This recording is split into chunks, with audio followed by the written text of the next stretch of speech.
Okay, step one is to get yourself some of these sort of magnets. Maybe take that cap off. Yeah. Take some of these sort of barium ferrite or strontium ferrite magnets. Yeah, about 1 by 2 inch sort of thing, with about, I don't know, it's about 6 mil, I think, 4 to 6 mil.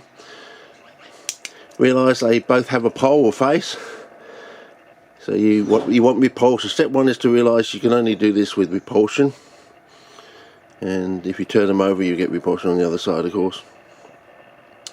And step two is to realise that you can only get work done like a garden state. You've got pressure coming out of a hose. Magnets, you've got like magnetic pressure. It's a bit like the opposite of gravity. Gravity has a suck in one direction, basically. there's no horizontal to gravity, basically. It's only straight down sort of thing. So yeah, you've got this like magnetic pressure here, which is your energy source, of course, because all these it's a magnetism as a form of radioactivity. All the basic magnets you have out there, all the basic permanent magnets you have out there, are all created with either a massive, large, and an extremely small atom. You know, like you've got steel, which is large iron, the last element to form in the sun before they usually decay, explode or become a red, a dwarf star or something like that, which is probably important. Yeah, so you've got iron, large element, carbon in the steel, which is a very small element. You've got your alnico-magnets, aluminium, very small, your nickel and your cobalt, quite large transition elements. Then you've got the new age magnets, the neodymium ones, massive neodymium ions, a large element, again the last one in the sun to be formed before it either explodes or shrinks down to a dwarf star. And boron, of course, was a very small element, so there are probably new ones out there being researched. I did go to a lecture in the late 90s across the new millennium, where they mentioned, they showed these graphs where they said the prediction of magnetic flux, they said like 2030, something like 2035, they should have magnets that should be able to pull a pin from across the room. So you let go of a pin on one side of the room and it goes straight to the magnet on the other side. So have we quite got there yet? I don't know, but that was a prediction from 1999, I think it was, for the year 2035. So whether this covfefe is an actual new magnetic, in quotes, substance, I suppose, compound, though I would assume it would have to have smaller other elements in there to make it functional, something, a carbon, a boron or something. Aluminium or something of a small size sort of thing. You never know, it could be a gas element that's held there on the surface. A kind of metallic hydrogen or something, I don't know. Anyway, so step two is to realise where the work comes from with these magnets, sort of thing. Okay, so the work is only done off the face here, sort of thing. So that's actually step two, is to realise where the work is actually being done. Because if you put these two magnets together and you'll just let them fly apart, you've got work being done, because these are objects, of course. Objects go into motion, they've got kinetic energy, of course. This is the potential energy here. When they're sticking together, they go flying apart, you've got kinetic energy. So there's work being done when they go flying up. You've got to find out where the actual work is being done, because you can just suspend these sort of magnets in the air and there's no work being done. So yeah, if you suspend them in the air like that, there's no work being done. But if you do it like that and let them fly apart, there's work being done. They're in motion, there's kinetic energy. Where's that kinetic energy coming from? Well, ultimately it's coming from the nucleus of your materials, of course, by the electronic cloud. Okay, anyway, okay, that's step two, I suppose, in a way. Then you've got to realise so you've got this coming off like this, but you can then rearrange these ones. If you do it in this sort of arrangement, get these things, rearrange it like this, you all realise that you can actually change the shape of the field now. If you do this, you'll find that now you've got the field in a spherical shape now, if you do it this way. So repulsion on that side, you've got attraction on the other side, also in a spherical shape, because if you go like this, make it repulsive, it's the same. So basically you've got a spherical field now around this sort of arrangement. Why is that important? Because a spherical field, of course, is always going to be unstable there, and you want non-stability, because that's how you when something's unstable, it's going to go, it's much easier to get it to move, sort of thing, because it's unstable. Now you want to step 4. This was very early on, we got to this sort of arrangement where we found this sort of arrangement seemed to always work, but it didn't work well. And we sort of took the elements apart, and we worked out it was like a bit like a tank track sort of thing. You're always falling away. And if you look at it this way, if you broke it up into an element sort of thing, you realise how it works.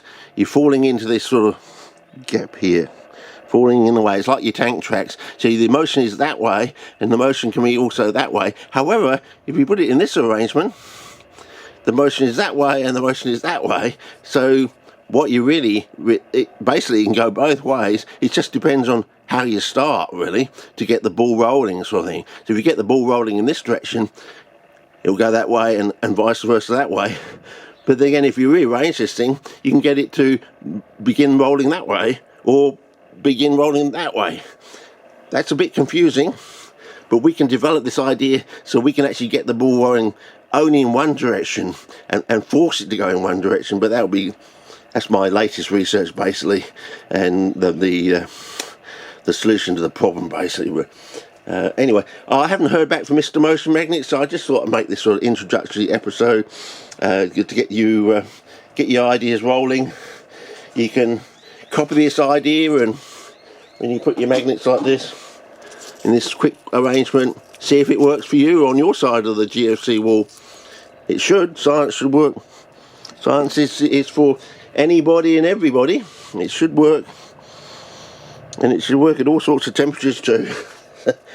You might want to cool these down and see if they still work at lower, slightly sub-zero temperatures and things like that.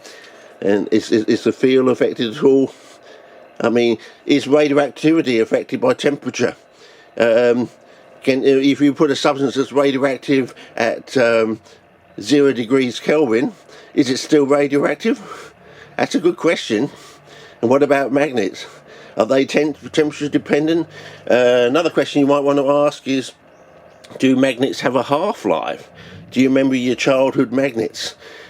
If you've still got some of your childhood, do they still have the same pull, attraction, repulsion as you remember them from your childhood? Did any of you do any experiments in primary school to actually measure the force on your magnets, using like a ball bearing or something? Because that's a spherical object, makes the mathematics a lot easier. Did anyone record that in your primary school? And you can go back and see what the strength of your magnet was back then, maybe 30 years ago now, and see if it still has the same strength now, doing the same tests as you did back then in primary school to measure the strength of a magnet, sort of thing. So if you've still got your old books there, you can go back and see what the strength was back then, say 30 years ago, and see what the strength is now. And yeah, so do magnets have a half-life? Is that sort of very similar to radioactive elements having a half-life, sort of thing? You can see the parallels there, the connection going on there. Anyway, especially with some of our newer modern magnets, are getting pretty strong. But as I said, the lecture I went to in 1999, the prediction for 2035 was to be able to pull a pin across the room with someone holding a magnet on the other side of the room, sort of thing. Is that possible today yet? I don't know. We'll see. Can one of those new neodymium iron boron magnets actually do that? Can someone stand on one side of the room and someone else can let a pin go on the other side of the room and it flies across the room to the magnet? Is that possible today? in 2023? I don't know. Anyway, I just thought I'd make this little introductory episode, and if somebody can get onto Mr. Motion Magnet, because from what my research now, I only basically have 1/3 the magnets I need to do to build a prototype. And these magnets, they're not cheap, they're not too expensive, but you know, I allocated what I thought would be the right amount, you know, a few hundred magnets to get like a small garden prototype, a few years back now. And with my new research, I really only got about 1/3 of what I need to do. But Mr. Motion Magnets definitely has enough magnets to be able to get the ball over the line, sort of thing, basically, and change the world. So I just thought I'd put it out there. I'll give him the opportunity to build a small prototype. Originally, Mr. Motion Magnet used to say if you can do it in a straight line, you can do it in a circle, basically. So I'm taking that on board. I only have like 1/3 the magnets I need to do a circular thing, but I might just have enough magnets to do a linear track. So I might be able to encourage Mr. Motion Magnets to do the circular one by taking his concept that if you can do it in a linear track, you can do it in a circle, basically. So I might go down to the shops and get a cheap, I don't know, toy truck or something. If I see something in my mind, I'll say, yep, that's the one, that will work. And I'll take something like this and attach it to a toy truck and run it along a linear track using the latest research that I've discovered. So we'll see if we can get it. If I can get it working in a straight line, then I think Mr. Motion Magnets has enough magnets to turn the linear into the circular, basically, and get it running non-stop, basically, round in a circle. And you might want to think about what would be the speed of is the speed related to the gap size between your magnets, sort of thing? Is there some sort of mathematical relationship between the actual final speed of your little car going round on your linear track or round in a circle in relationship to your gap size between the magnets on the track? That's a bit of a hint out there for you, for what I've discovered anyway. So anyway, over and out for this one. I might make another one, I don't know. Might want to tease you into doing something yourself on your side of the GFC wall, but yeah, it's quite interesting, this stuff. Who would have thought? It was all that negativity out saying you can't do it, it's impossible, and blah blah blah. And basically, when you reason it out and do some experiments, you realise that yeah, magnets can actually do work, and we can find out exactly using like Michael Faraday and his iron filings trick to work out exactly where the work is coming from. And you ponder it a little, it's not quite what you think. As I said, it took a few years to nail it down to exactly where the work was coming from, but as I say, it's basically coming off the face, basically. And all your COGGING effects, of course, is when you try to go from one face to another. But that will come in handy later on when we start thinking about sinusoidal waves and how to overcome certain situations by, you know, it's like when you have multiple equations or simultaneous equations, you always have to have you know, if you want to solve for 4 things, you've got to have at least 3, sort of thing. But use that technique to actually solve your slight COGGING effects when you get your sort of sinusoidal bumps when you want to go sort of radially, sort of thing. So you might want to stay tuned for that, but that's very interesting. In other words, you get to a stage where the magnet cannot stay stationary, it has to move, because you've overlapped all these sort of sinusoidal sort of, I don't know, COGGING things in a way. So if you get into one cog, it can't stay in that cog because there's another sinusoidal wave pulling it out of the cog, basically, etc., sort of thing. If you get my drift or get my meaning or understanding, sort of thing, without a pictorial representation. But if you play around with this, you'll get there, because I got there. It took a while, but I got there. And so you can get a shout out to Mr. Motion Magnets. He might just get an interest out of this and contact me. But contact me by LinkedIn, because you know, Google's fucking around with my Gmail, to put it politely. shrunk my Gmail account down to 10% of what it used to be, what they used to give you for free. I shrunk it down to 10% of what it used to be for free. So now I'm getting, my size of my free account is now a tenth of what it used to be. So yeah. Anyway, enough of this nonsense. Over and out, and I hope you have a good day on your side of the GFC wall. If it hasn't been dismantled as of yet. Okay, see you. Bye.